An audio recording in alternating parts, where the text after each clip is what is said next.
My name is Jamie Piles. I joined Samaritan in December of 1996. We were homeschooling our kids, and we were already thinking outside the world's box, if you will. And I saw a little tiny classified ad about this new kind of idea I'd never heard of before. My first reaction was, that's the kind of thing that we would do, isn't it? And so I finally called the number, talked to them, and the more I asked them questions, the more I liked their answers. Today we are going to be talking about the Kyle Rittenhouse Always Ready bundle available at armoredrepublic.com. It's a very practical kit, including everything that you need all the way from hydration to first aid to general purpose to magazine holders and to a very comfortable plate carrier. So included is the Testudo Gen 3 plate carrier, and we also have 2 C3 plates that I've included in the bundle. So these plates are multi-curve, multi-hit ceramic, so they can take multiple rounds. I really like these plates because it's going to offer level 4 protection. Thank you guys for watching. Again, you can go to armoredrepublic.com, linked below, and you can purchase your Kyle Rittenhouse Always Ready bundle today. Constitution, Constitution, the law that's supreme all across the union. Not anymore! It's dead. The founders It's dead. This song heard at 6 feet under. Dang. Hey y'all, welcome to CrossPolitic on a Fight Laugh Feast Network. Got Pastor Toby, Chuck Knox, I'm the water boy, and we got Wade. What's going on? From the Wade Show. He's the one who killed the Constitution. The Wade guy from the Wade Show. It was a lie. I'm sorry, And guys. then Wade killed it. Oops. If you guys, so we have round 2 of tryouts. So when we started CrossPolitic back in 2016, we had, you'll appreciate this, Wade. 'Cause, Okay. you know, you're a producer also, and we actually had people come and try out. Oh, okay. So last week I played the tryouts for Pastor Toby. Yeah. You know, a bunch of people tried out. We didn't see his tryout. It's an important process. You got to weed through a lot of folks. Yeah. Right. There were a lot of folks that were not me. And so in 2016, like we were ahead of the DEI game. Already. 2016. We have a DEI hire. Oh, good. Okay, so we had a role specifically that people his face. So we had already framed out that role back in 2016. So we kind of had the DEI game. Yeah. So Was I a 6? This is so go ahead. These are tryouts. 2016. Knox, I was not a part of this. Here Matt we go. Chandler was. January 25th, 2016. Okay. Pull focus. DEI hire. Take 1. State your name. I'm Frederick, White Chocolate Douglas, but you can call me White Chocolate. Sorry, I'm just a little nervous. I own White Chocolate Barbecue, and I also do missions to inner city children, so I think I bring a lot to the show with my barbecue angle and my missions to inner city, you know, inner city children, you know. Like to longboard, you know, really feel alive when the wind's going through your hair. My mission to inner city kids, you know, I work with a lot of kids who don't have dads to teach them barbecue. So I work with them and I teach them. They actually help me prep for dinner that night, and then I give them some barbecue so they go home with, you know, kind of fed tummies, you know what I'm saying? Oh, my goodness. What do I bring to the show? Well, diversity. I really enjoy watching foreign films. All right, can you give us a sign out? That sounds like some kind of white boy thing there, but you know, White Chocolate sign out, go fight, laugh, and feast. Where's my organ? Where's my organ? Right here. This is CrossPolitic. Yeah, so if you're single, that's quite all right. There's a gift of singleness, and God loves you just the same, no matter what those other people say to you. There you go. You only had 2 people? That's it. We had no diversity in the tryouts. Wow. I think you guys should have done some callbacks. I was impressed with those guys. Style? I mean, yeah, that's great. My goodness. Doesn't make me feel good. that hurts. You beat that crop. You were up against stiff competition. Are you thinking differently about your family's finances and resources while others worry about surviving to the next paycheck? The hand of the diligent will rule while the slothful will be be put to forced labor. That's from Proverbs. Train your mindset to see where God is moving, where to invest and build so you can create, protect, and pass on your wealth. What is your plan to use your economic power? Joe Garrissey with Backwards Planning Financial coaches his clients to make this kind of impact on their world for generations by integrating investments, debt, insurance, tax-efficient strategies, and legacy planning. Go to backwardsplanningfinancial.nm, like New Mexico, backwardsplanningfinancial.nm.com to connect with him today. As Gabe said, we're very grateful to have with us today Mr. Wade Stotts. Wade is a thought leader. And Thought leader. And the host of The Wade Show with Wade. Wade, thanks for coming on CrossPolitic. It's good to be here. I can't believe Did this. you know you were a thought leader? I claimed it. Oh, you're charismatic. I can't believe this is the first time we've had you on the show. I've been trying. I mean, So if I'm not here, I'm usually calling Wade. Like, Wade, can you fill in for me? He's like, never. No. I saw the people coming so before. what was the difference this time? Like, what did we do? How much did we pay you? What did we threaten you with? I'm just excited to talk about it. No, he had to say the I've Constitution been across the is street dead. for 3 years. That's literally true.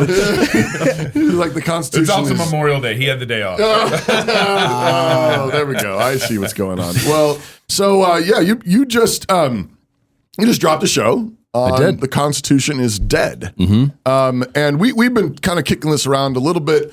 From Nate Fisher's tweet that kind of kicked off this the has conversation. been a conversation sort of in the interwebs. Social media has been kicking this around, and the tweet that caught my attention maybe a week or so ago was Nate Fisher from New Founding. He wrote, "You're stuck in a nostalgic fantasy. We live in administrative judicial bureaucracy with almost no relationship to the form of government established by the Constitution." There was another quote in which he said, "If you think we're living in the constitutional republic, you're a fool." So what's your take on this conversation? What is of interest particularly to you about all of this? Yeah. Well, I think that the core claim is that a lot of folks will look on what's written down on paper. Yeah. And read that and assume, like, we think that we're living in the world the founders made, and we just need to maybe do some trim backs. Mm-hmm. And if we can do, I think Trim the it's fat. I think it's an underestimation of the problem, and so the solutions will never go far enough. Okay. And I think that's the direction that Nate is pushing. Yeah. And what Nate, from what I can tell with New Founding, he's doing a lot of the work. And I think that the controversy that happened was because people were pushing back on him, saying, well, we don't really need to do this because everything's basically fine. We have a current infiltration that we need to root out some people, but basically the structure is there. Basically, everything's kind of healthy. And he's saying you're underestimating the problem, at least from what I could tell. And the claim that the Constitution is dead, I mean, my original title for the show was Who Killed the Constitution? Okay. Which is something I stole from a 2009 Tom Woods book. Okay. And so I think a lot of folks see that and think like that I'm making some kind of grand statement. But the problem is, so Tom Woods is not a scary guy, but he's making a claim basically about these are all the negative things that have happened to the Constitution since it was established. And his book is from World War I to Obama, 2009.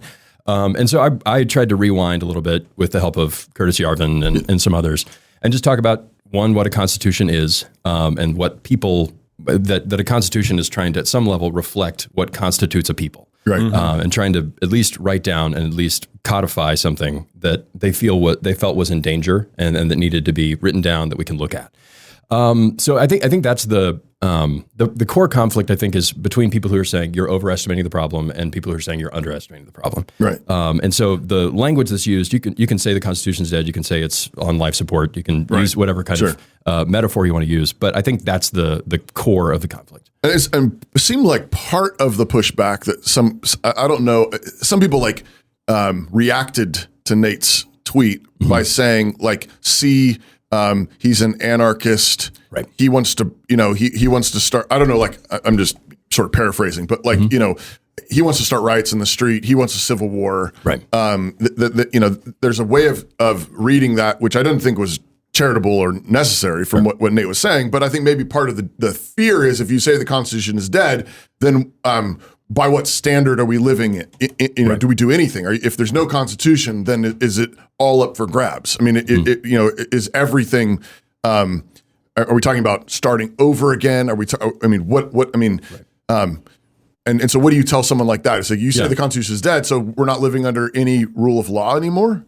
Well, I think that a lot of the controversy was behind it was that people were assuming that because he thinks it's dead, or I guess I use the language that it's dead, that therefore you hate the Constitution, or that you think that the founders made some huge mistake that inevitably led to exactly what we're seeing now. Right. But the question of what do you say to people who say, what law are we living under now?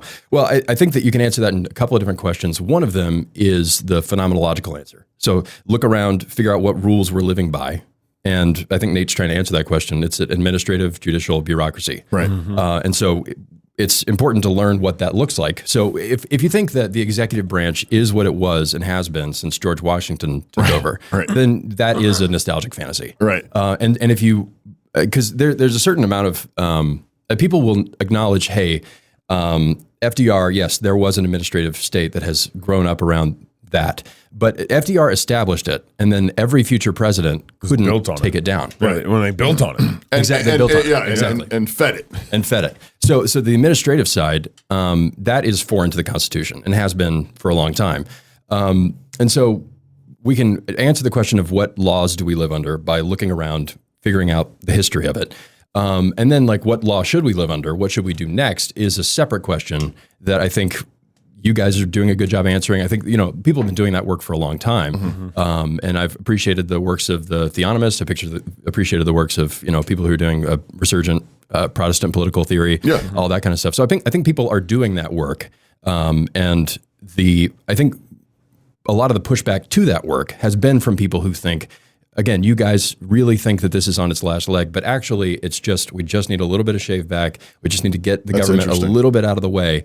And then the plans don't sound as extreme. Right. Because we're in extreme, if you think that we're in an extreme spot, then extreme solutions, things that sound extreme, like big cutbacks and trying to, again, if the government's going to get out of the way of being normal, it's going to take quite a bit of cutbacks. It's going to take quite a bit of positive action and negative action within the government.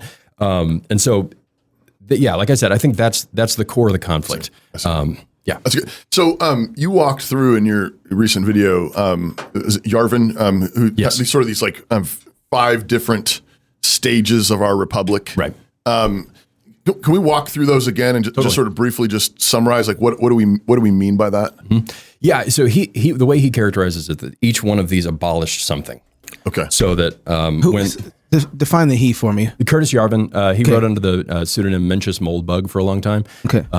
He's a really interesting thinker, and a huge part of his huge part of his value is his reading list. So his bibliographies are really fun to chase. Yeah. But this particular essay, he walks through and says this republic came and then abolished this piece of what was before. Okay. So his Articles of Confederation, he's saying the Articles of Confederation and that kind of period abolished the English colonial governments. Right. Then the Constitution came and abolished the Articles of Confederation. And so every one of those, he's saying, abolished something, knocked out something. And many of those that came after the Constitution were abolishing parts of what was promised in the Constitution or the Constitution was designed to protect. Yeah. I'm messing with the microphone. It's your gate. No, it's just your gate. You gotta be strong. Be strong voice, man. Have you used a mic before? I'm trying to learn. I didn't do that.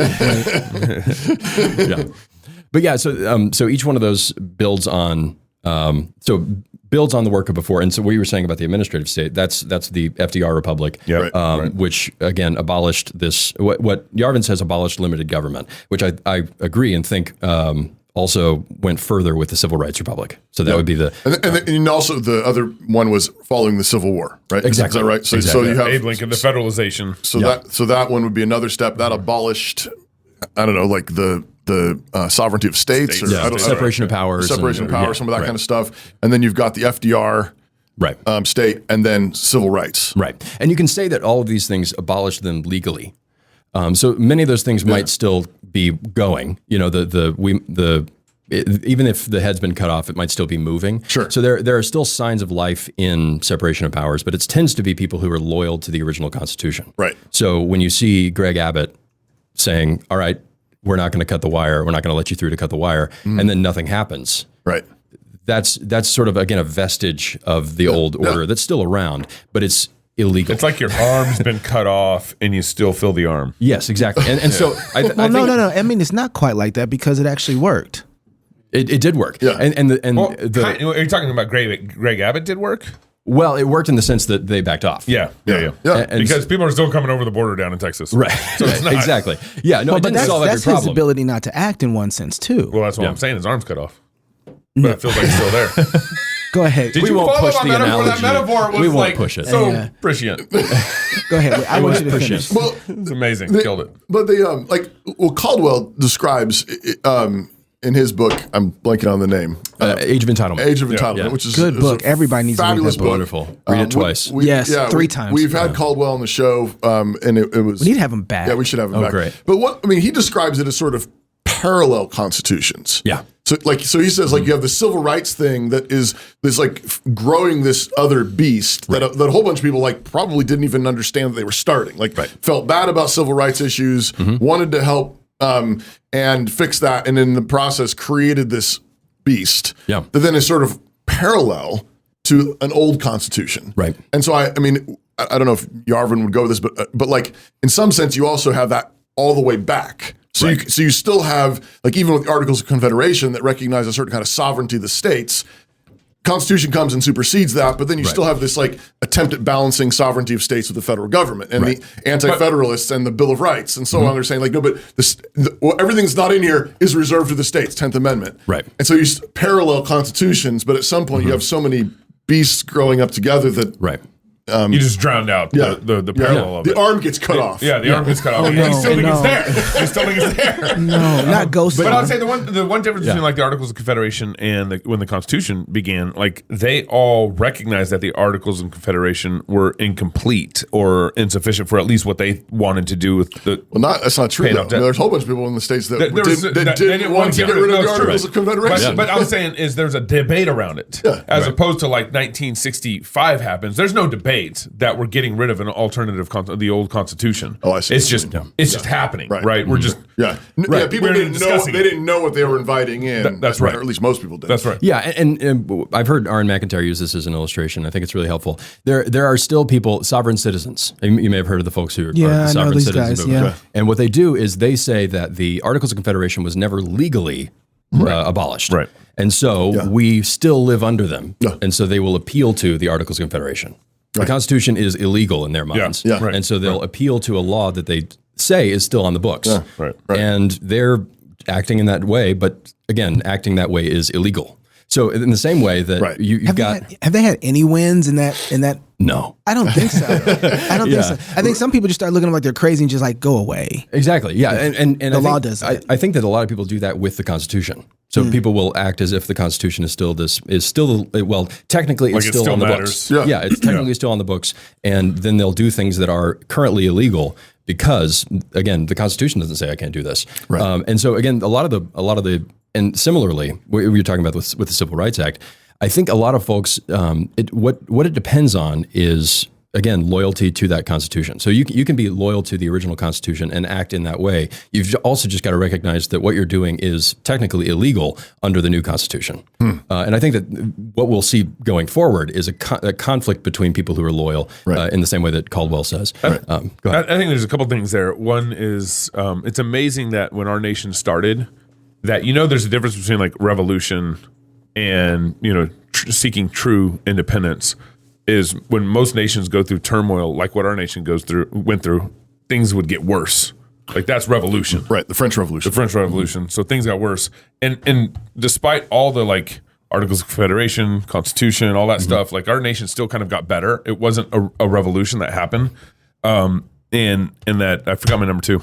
Yeah, well, that was a great point. That was a great point. Well, I think that But we did go through revolution, we're actually trying to make things better. Make things better and also preserve an order that existed. Right. So they recognized that there was something there that needed to be preserved. And Right. so every one of those documents that came afterward, at least the first couple, were trying to preserve state constitutions that already existed and were being ratified. I was thinking about that when you mentioned Yarvin's point about the colonial charters being abolished. It's in a sense, well, they weren't utterly abolished. I guess that they were insofar as they were dependent upon the King of England to make them legit. But basically, they were transfigured or whatever into just sovereign state constitutions, which then are trying to be preserved. And there was a way of life that was happening in each one of these places locally that all of those things wanted to preserve. They were abolishing something, but they weren't abolishing the way of life that was there. Right. And many of the things, many of the revolutions that have happened since then, and many of the subsequent republics have been trying to abolish something that existed before, abolish the order that's there. And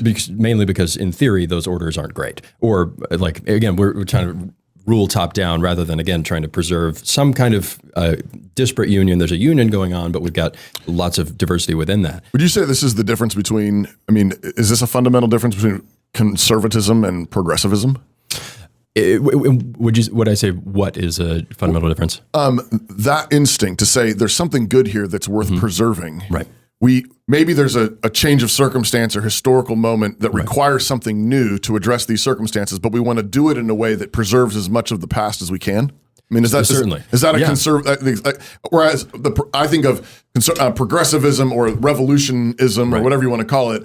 What was going on in France, like burn it down. Yeah. Like everything that came before was a slave master. Everything that came before was tyranny and oppression. Burn it all to the ground. Right. And the human spirit will rise up out of the ashes and create something beautiful. Yeah. We just have to chop off some more heads. Right. Well, and if you look at the original founders, they were arguing on the basis of English common law. Right. And you look at a lot of the, I'm a big Russell Kirk fan. I really like Russell Kirk. And so what he talks about, I did a video about this, but he talks about the American order is the end result of 3,000 years of human striving. Right. Not just people writing down great laws, but also working hard and making sure that their society grows up to be something. I like to call it the Calvinistic work ethic. Hey, there we go. There we go. And so you got 3,000 years of human striving, and then there are some people who want to throw that away. Right. And they've been doing a pretty good job of it. Right. And so a lot of it is thrown away. And so and when people ask me the question, like, what is next? I'm just some guy, so I don't really have You're from the Wade Show. The Wade Show with Wade. Subscribe, do the whole thing. But it has to draw on that 3,000 years. Right. We have to recognize that we're at the tail end of it. And you can say that the American order as it existed broadly is dead, and then say, well, but we can try to pick up where they left off and also do something that's appropriate for today. Right. We have to look back to the past. We can't be revolutionaries in the sense that, like, we can't dance on the Constitution's grave. We have to recognize there was something good there that they were trying to preserve. Well, let's try to, even if we're not preserving it, because I would argue that it's pretty close to dead if it's not dead. Yeah. We need to restore it. And so that restoration work and conserving work are different kinds of, it's aiming at the same thing, but I think it's just different language to talk about if you're restoring something and if you're conserving something, like preserving a building and restoring a building are very different projects. Yeah, sure. And so that's, you can't conserve it though, at this point though, can you? Conserve what? The Constitution. Sure. Because then you're acting like those people who are functionally almost like those sovereign citizens who are trying to, in one way, operate with something that's not even in play right now. Right. So the only thing that you have is really restoring it. Right. Because you can't conserve it at this point. Right. Well, and I think that a key piece in the video that I try to say is that this is going to be top down and bottom up at the same time.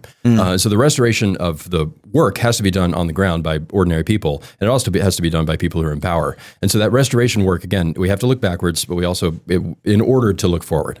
Patrick Henry talked about how I don't know any guide for the future except the past. I don't have anything else.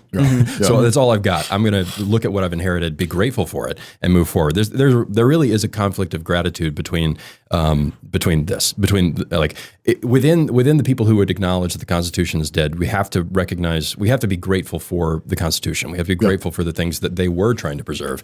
And even if we can't preserve it, we do have to restore it and build it. If the Constitution is, I liked the point that you made, or that Yarvin made, that was, it is a record of a shared consensus or something like that. I don't know if that's the exact language you use, but like it's not just ideas on paper. Right. It works and it lives because it's actually a shared consensus amongst people. And this is maybe just a slight pushback, but like, so to the extent that there is a pretty sizable, I don't know if we may not be a majority anymore, maybe a minority, but a sizable minority in this country that says, man, that was really good. Can we do that? Can we do that again? There is a consensus. We may not have we may not currently be in positions of authority and power in order to restore it, but it would seem like if God would bless and grant us favor and authority and influence, if that is a shared consensus, we could there could be something legitimately restored that's very, very similar to, if not very much like, the Constitution. Absolutely. And I want people to be launching 4th of July fireworks in 200 years. Like, I love America. I want it to keep going. Yeah. And so I think that there's, people who are loyal to that Constitution also need to recognize that Constitution was made for a certain kind of people. Yeah. And for those people to be a moral and religious people, as John Adams said. Right. And that we have to, if we want restoration, we have to build that as well. And that's going to take, again, a lot more work than just getting the right guy in office. And so I think that's the key. It's not necessarily a conflict between, do we want I think we have to recognize, yes, the constitutional order of the future. If we're able to build something that even mirrors what was happening then, it's going to look different. There are probably going to be things that they didn't have to say because we have problems that they didn't have. Right. And we're trying to, as I say in the thing, the first part of my video was a sort of pulling on Joseph de Maistre. And so he was a guy who talked about how constitutions are trying to, at some level, written constitutions are trying to chase something that they feel is in danger. Yeah, that's right. Something that's in trouble. And that's tended to be what was happening historically with each one of those republics. And they were trying to, again, chase something, trying to write something down. I use the example of the Pasta Granny's YouTube channel. It's these which is a great channel, by the way. It is a great channel. Everybody like and subscribe to the Wade Show and the Pasta Granny's. But yeah, it's again, we're writing them down not because they're not being preserved in the ordinary ways. And so I think that what we have to recognize is that both of those kinds of work have to be done, and even being able to get and go and build a society that could function on such a limited constitution, that's hard work. A lot harder work than just peeling it back. Right. If we just want to repeal a bunch of laws, or like fire a bunch of people, we can't expect virtue to just naturally arise. Right. That again takes a lot more work than we used to talking about. It seems to me like I think 2020 was maybe when a lot of conservatives start to realize or maybe come to grips that the Constitution's dead. I mean, like when conservative governor like ours, makes it illegal to go to church. Right. I was told the Constitution. I was told that separation of powers was going to stop this. But it didn't. Right. And then, but for progressives, I mean, by definition, to be progressive means that you believe in a living constitution. You know, you believe in this, you can constantly update its interpretation every 20 years or whatever it is.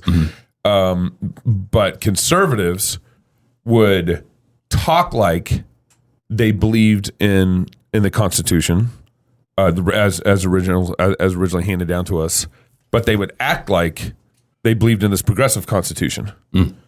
Because I mean, you got George Bush. My classic example is George Bush. He had the House and the Senate in his first 2 years of presidency, and he only grew the government. Right. Like he campaigned on like limited government, all that stuff. Yeah. Which was cute. Right. And so I guess kind of my question is like, at what point did the Constitution really die for conservatives? To me, it seems like, I mean, it was dead before Bush, right? It was. I mean, I think Reagan was hit and miss on some things. Did some good to me. Right. I mean, I can't think of probably the last conservative president who I really liked was Calvin Coolidge. Okay. I've never heard him called cool. Was the cool guy, right? President Cool. President Cool. But that was a long time ago. Yeah. Right. So I mean, Woodrow Wilson was horrible. I mean, I think Abe Lincoln, the worst presidents I think we've ever had in this country, Abe Lincoln, Woodrow Wilson, FDR, LBJ, and then Bush.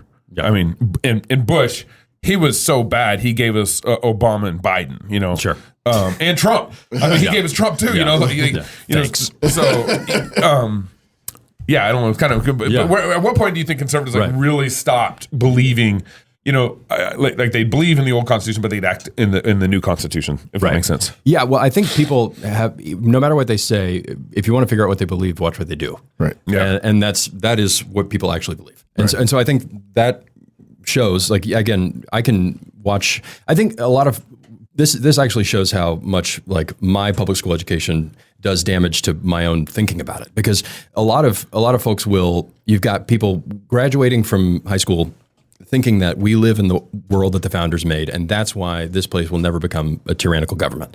And because we don't live in 1984, that the only dystopia we were allowed to read, you can make that argument. You can say, well, it doesn't look like 1984. Right. We're doing fine. The Constitution's still there. It's still behind the bulletproof glass. Yeah. And so cops are watching our psalm sings from the top of the roofs. Exactly.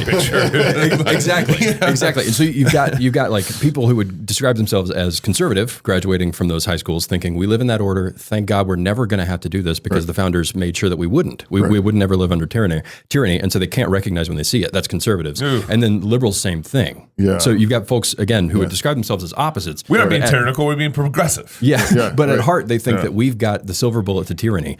And some the progressives will say, well, we got to make sure that Trump doesn't bring back tyranny, because that would look like 1984. Again, the only dystopia they were allowed to read. And then you've got conservatives who would say, no, he's actually doing a good job because he's not being tyrannical, all that.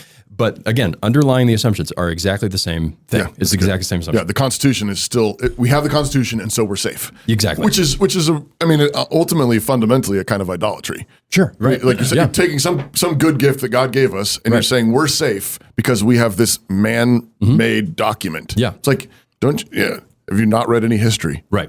Well, and people have this idea again that, well, it may be bad right now, but the Constitution's going to, any minute, the Constitution will jump out of the bulletproof glass and start beating up all the tyrants. Yeah. But it's just not going to happen. We have to have people. Yeah. A Constitution, like again, I tried to make the tie between in this video between the Constitution and the people. Yeah. And that's core. Right. A lot of almost like covenant. It is almost like that. It's very close. That's actually what I thought when you were describing the shared consensus in the document. I was like, that's a covenant. It happens. Right. So I'm having a hard time in this conversation because I'm trying to understand it and understand where people are coming from, but it's challenging for me. And I guess Gabe kind of brought up some areas where I think I'm trying to figure the areas push on to kind of get some better understanding. And one of them, when Gabe was just talking about COVID, he was like, the Constitution failed us in COVID. Mm-hmm. And I step back for a second and I look and I'm like, wait, hold on. We had coward men in positions of leadership that they should have that didn't act on the Constitution in COVID, but it was there. Right. And it was something that they could have appealed to and actually used because they're the ones governing their state. Right. So it wasn't so much that it failed us. Nobody used it. Well, yes. And I think what happened in 2020 is that we all realized how much had grown up around it. Right. So we recognized, okay. We weren't using it. Yeah, we've actually built an alternative government, and everybody realized it in 2020. And that's the one that's actually running things. So like the administrative state, the rule by experts, that whole thing, again, happened almost 100 years ago. And a lot of times the first time that really got into people's faces was 4 years ago. Right. And so that's when we all noticed it. But that's been the case, and it's been building, growing. It's been ugly for this whole time. And we've always assumed, well, that's not really really the administrative state does work for the president, until we started seeing the administrative state turn on the president and see who was really in power. Yeah. Yeah. So apparently they've been turning on the president longer than yes, not just since 2016. Yeah. And I think what 2020 did was wake us up to how much the government had changed and how far away from that Constitution that we actually were. So again, it's a question of like, yes, it's still there. It's still like in a lot of sense, Gaetano Mosca is a Italian political theorist and talked about political formulas. And a political formula in his thinking is something that justifies power to the ruled. So the Constitution essentially functions as, well, popular opinion. We've got this. We have followed all the rules of the Constitution. That's why we can have power.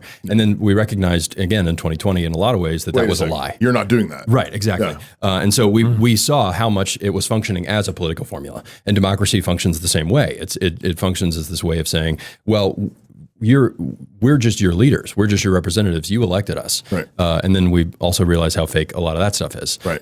Fake the electoral process and blah, blah, blah. Super real, by the way. Sorry, I was joking about it being fake. YouTube. Super real. Yeah. Super real. No, it was a big joke. A jokester. I think you can follow up with that, Knox, but let me read this ad and you can formulate that question just to be perfect. A little Be- better. Be perfect. A little better. So good. If you're a fan of CrossPolitic or the Fight Laugh Feast Network, then surely you know we have a merch store, right? Rowdy Christian Merch is your one-stop shop for everything CrossPolitic merchandise. We've got t-shirts, hoodies, hats, mugs, like the one maybe even that Wade has. Mm-hmm. We've got specialty items like what are you doing? The logo backpacks. buddy. Oh my so gosh, bad. I thought I had it on Coffee. so both. bad. Just look like a lame Even- camper mug. It's great on both sides, I think. you get this awesome blank. Like our We Constitution. sell blank goods at Rowdy's. Yeah. It's like you think I'd be better at selling mugs? All right, go ahead. RowdyChristian.com is where you can buy your next gift, a little something for yourself. Father's Day is right around the corner, y'all. So, I mean, there's nothing says I love you, Dad, like a gift from CrossPolitic. We got Make America Christian shirts. Yeah. Maca. Rowdy Again. Christian. And we got a Moscow Mood shirt coming out. Oh, nice. Should be out probably hopefully this week. And then we got our conference T-shirt coming out, which is they're Prodigal the designs America. are pretty sweet. And this shirt, right? Yeah. Oh, yeah. Rowdy. Featured on the Rowdy. show. Yeah, there we go. I got another question if you don't have one. But Oh, is that the end of the ad? that's the end of the ad. Oh, interesting. RowdyChristian.com. That was like, RowdyChristian.com. so if you had to choose, Wade, which, you listed 5 different constitutions, right, for the most part. Which one do you want to go back to? That's a great question. Well, I think that whatever we do is going to have to pull on. There was something in the American order that was Articles worth of preserving. Articles of Confederation, that's the first one. Articles of Confederation, Constitution, both of those things were designed to try to preserve something that existed and that was worth holding on to. The tough part is that whatever laws we write, we have to have the thing that it was trying to preserve. So if we go back to the 1789 Constitution, that was designed to preserve something that no longer exists.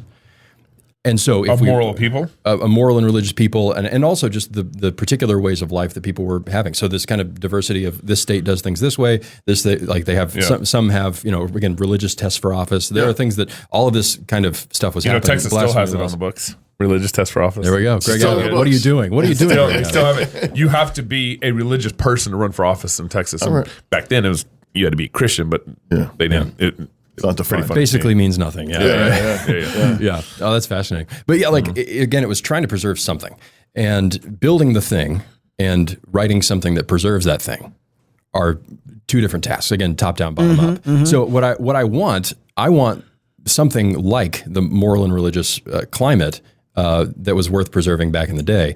But our Constitution, anything that happens in the future, anything we write down, is going to have to be trying to, again, so we have to do the work of restoring that, positively encouraging that, and getting out of the way of that order arising.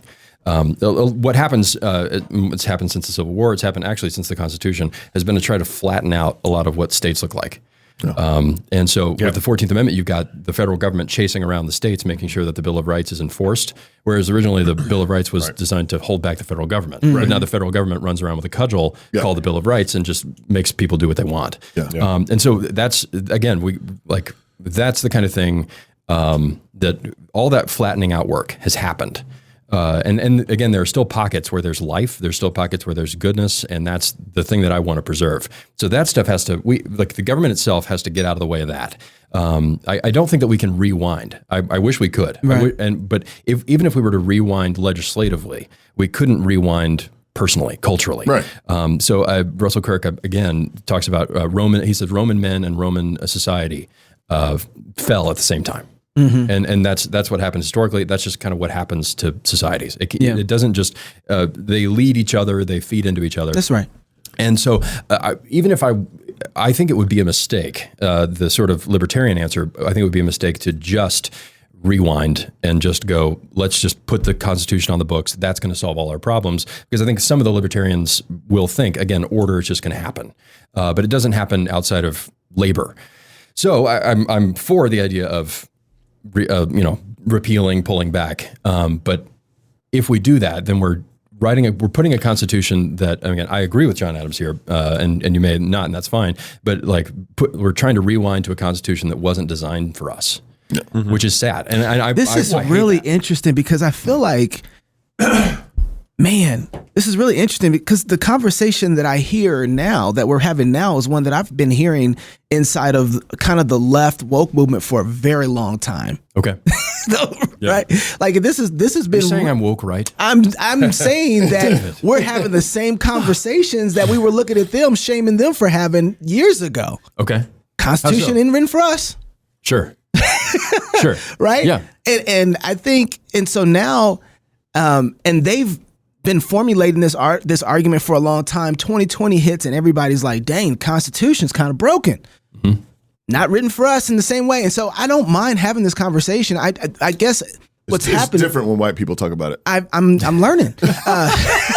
It seems to matter. So you're putting this on me now. There is, I mean, I remember Joe McDermott was having this conversation and trying to point this out in some of his stuff. And boy, that didn't go over well. Sure. Right. And I think that he might have had a different end, but we're having this conversation now. And so I'm wondering, okay, what is the way in which you're talking about getting back? Let's talk about that for a second, because if you're saying that the Constitution is dead and it's not really for us in the same way anymore, or whatever the old one is, right? How do you use something that is dead in order to restore it back to itself, or can you even do that? Because if you're asking me to use something that's dead in order to restore it, I'm going to say, well, the other side, if it's dead, they're not playing like that. So why do I need to play by the rules of the Constitution if it's dead? Right. Well, I think one important point would be that I'd want to say that you can recognize that it's dead and recognize that things are really bad, and even agree with all the points that I made in the video, and then say, well, I wouldn't say it's dead, but things are really that bad. Yeah. And not have a plan. Right. So it's okay. And not have a plan. And not have a plan. You can get to the end and just go, I don't know what we do exactly next, but I know I want to be faithful. I want to be good. I want to make sure that I'm obeying God in my private sphere. I don't know what they should do nationally. I think that's fine. A good spot. Normal people don't have to have a plan. And I'm just a guy. Like I said, I don't have any power. You're Wade, though. And you have your own show. With Wade. And you got like over a quarter million views on the video. Yeah, people are liking it. I'm really pleased. You're not just a guy anymore. Yeah, I know. I got to have thoughts.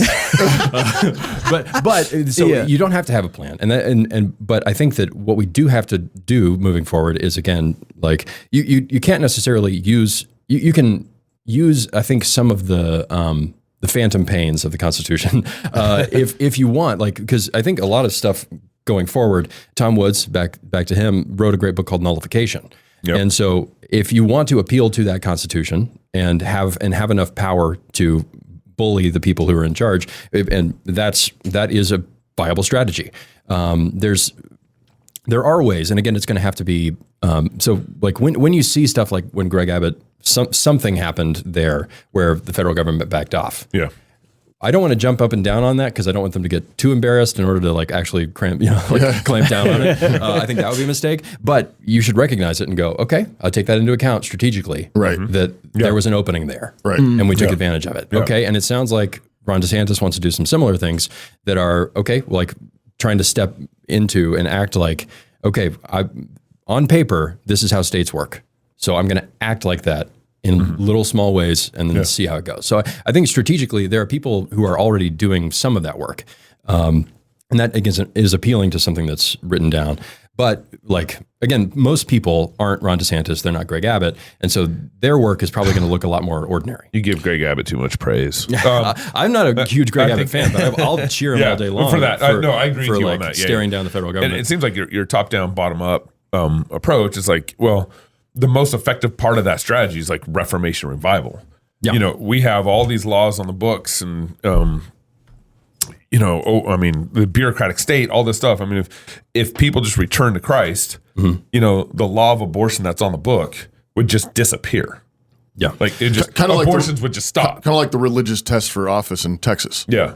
Yeah. Just if somebody acted like that was real. Yeah. Well, and the inverse. I mean, like it's still on the books and nobody cares. Right. So like you can have laws on the books, but if people return to the Lord and just say we're just going to follow Christ, Like, you're like, wait, abortion's still legal here? No one's killed their baby in several decades. That's there funny are still because Christian blasphemy laws in many states. Yeah, right. They've not been repealed. Right. But we can actually start so, acting like so it. both directions. We like, but, and I think that gets to, it seems to me, I don't know if this is what you were driving at, Knox, a minute ago, with just like the different conversations happening in different sides of our culture, but maybe the thing that, so when I think of the, and maybe this just got like weaponized, but like BLM and the woke social justice sort of stuff. We were talking about this backstage a couple days ago. It's like you were bummed that they didn't. I don't know how you said it, but like I think it really quickly gets weaponized by radicals who really do want to burn everything down. But at the same time, like there really have been injustices. There really have been things like broken about the Constitution that that like the Black community has seen for a lot longer, maybe, than a lot of us. Well, I think, but the thing though is that it seems to me that the thing that has got to unite us is the 3,000 years of Christendom that you were talking. The thing that's got to unite us is we got to say, look, the Constitution is a helpful document that summarized a consensus that we had that was good. Yeah. But the consensus we had was Christ. Right. The real consensus we had was a Christian common law system that was built out of Deuteronomy, going back to King Alfred the Great, who said, let's take that Israelite constitution and let's apply it to English culture. Right. Yeah. And then that grew up. And added some other Protestant legal thought, and then the Americans sort of put that together in our Constitution. But that's what we need to do: is you learn from your father, you honor your father, but you can't stay in the house of your father. Right. You have to leave your father and mother, and you have to start a new household. And nations have to do the same thing. Right. But I wonder if that's the thing though that we need to hit. I've had a lot of conversations about this, and I think some people have one of the items of pushback has been, well, we're not those people anymore. We are not as qualified as those men were to even describe the order that we have. The talk of constitutional conventions kind of scares me. Right. Yeah. We're going to do that? Yeah, come on. Oh, no. Yeah, it's going to be a bunch of millennials in hoodies trying to develop a constitution. Free iPads for everyone. Yeah, exactly. Live streaming from TikTok. No. Yes. But I think that what we can do is do our best. Yeah. And then hope that in 200 years somebody looks back on us and says, well, they tried and they moved the ball forward. Thank God for those people for moving the ball forward. In the same way that we can be, again, grateful for our ancestors who moved the ball forward in small ways or in our, when we study church history, we can be grateful. Okay, they did what they could. They may have, it wasn't complete at that time, but stuff got to mature. And recognizing, again, the achievements of things, even though they're not mature. We can act in faith, knowing that God will use that. Go ahead. So there is a segment of people that are very afraid of the future right now, that are very fearful. They are concerned about their grandkids. And I think the idea of really coming to terms with the death of the Constitution will radicalize them in a very unique way. And the reason that I know that is because we have BLM. Right. And I think that, unfortunately, our trajectory, because of the indoctrination of government schools, is going to send us down that road if we're not careful. And I think it's easy to slip that way because you have a bunch of people now who feel entitled to well, shoot, I should get mine. Right. And so I'm a little concerned because I don't think that they're going to be rational and say, for instance, when you go back and you look at a group of people that the Constitution wasn't necessarily working for, Black people in America, right? You start seeing them, they believe that the Constitution still applied to them and they just functioned that way. They worked, they created economies, they created businesses. They did all this without any of the rights that should have been in play for them. They just, like you were talking about earlier, they did the hard things of creating of living in God's world the way God says human beings can live, that the Constitution is supposed to acknowledge, even though it wasn't necessarily working for them like it should have, even with not even being able to vote. Right. And so, but that was before we had such an inculcation of Marxist ideology inside of our systems where it's all a power play and a power grab. And so now I'm concerned that kind of mentality, that kind of attitude currently with this group of people isn't there. Right. And so it's going to figure out it's going to make a lot. And you start to see that inside the African-American movement, the Black culture movement, right inside of the civil rights movement. Mm-hmm. There was a huge switch to grasping for power instead of saying, wait a second, we're going to live and function under the law the way the law is written, regardless if they say we should or not, or if they acknowledge it or not, but we're going to be lawful about it. Right. And they accomplished massive amounts of success and became, I believe, the nervous system and pulse of American society and ethics. Mm-hmm. And so everything that we judge now is almost based off of how we treated Black people in America because of they did the thing. Mm-hmm. And now that's all gone. Yeah. Right? That mentality, they embodied kind of like that world. Yeah. I don't think that's there for this current group anymore. Sure. And so I'm trying to figure out so when we start talking about the death of the Constitution, I get a little nervous because I wonder what they're going to grab onto. And that's why I think that's what some of the pushback has been. Like you say this, you say what Nate Fisher said, that means we're going to start burning down police stations. Yeah. Right. Yeah. Well, it doesn't happen like that as fast, but you're right though. It's but that's what they're pointing out. Yeah, they are burning down police stations, and they're not getting in trouble for it. Right. And so, if you're protesting abortions, you are. Right, exactly. You're going to jail. So, you're treated the way. Yeah, it's anarcho-tyranny, and so you've got that happening, recognizing that it's happening, and then going, yes, okay, we don't have the wheels of power right now, but we do have a certain amount of authority. And so the example of Booker T. Washington starting a parallel school. Right. I can't do everything. I don't have a ton of power, but what I can do is I can build a school and I can get some students together. Right. And if those people want to work and if those people want to help build the building, then they're gonna be students at my school. So yeah, I think the parallelism thing is huge. I think that being able to build, and that back to Nate Fisher. I think Nate Fisher is doing a lot of the parallelism work, right. Even though he doesn't have all the wheels of power, and the new founding people don't have that. And there's a reason their organization is called New Founding, right. Because there actually is a lot of work that can be done without the wheels of government power. Because again, there's an order that can happen that we can build that we can then try to preserve legally. Right. That we don't have to ask permission for, right? Which is great. Right. And again, if we don't get permission, all right, keep working. We'll figure out ways to do it. We'll figure out ways to. Some things have to be underground. Some things can be out in the open. Right.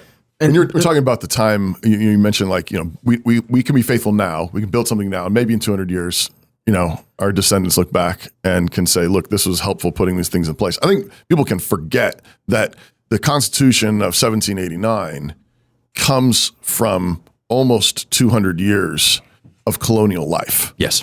I mean, you see, there's a great book called Justifying Revolution by Gary Stewart, where he's actually just focused on the preaching that propelled the colonists to declare independence and the war for independence, and is arguing against the case that that in the middle of all this, basically a bunch of Christians became secularists and deists and sort of bought into a kind of rationalist ideology, but it notes that what they're doing is building off of a deep American tradition that was built on the Protestant resistance theory that went back to Calvin and Knox and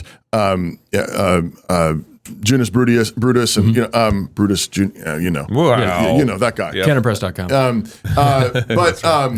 The Samuel Rutherford, others, and so it was deeply Christian. Yeah. But it went back for 150 years. Like they had been preaching this, and in small ways actually enacting it. Like Cotton Mather and Increase Mather, I think it's his dad, were these preachers, and he tells these stories about like in the I don't remember if it was the early 1700s or late 1600s, but they're pushing back against some British overreach, even like decades before the Stamp Act or the tea tax or whatever. And so it's like our little bits of faithfulness now matter. That's right. And so I think, and that's one of the other hallmarks of real conservatism, not ideological conservatism, not whatever. But the real conservatism loves real people and real places.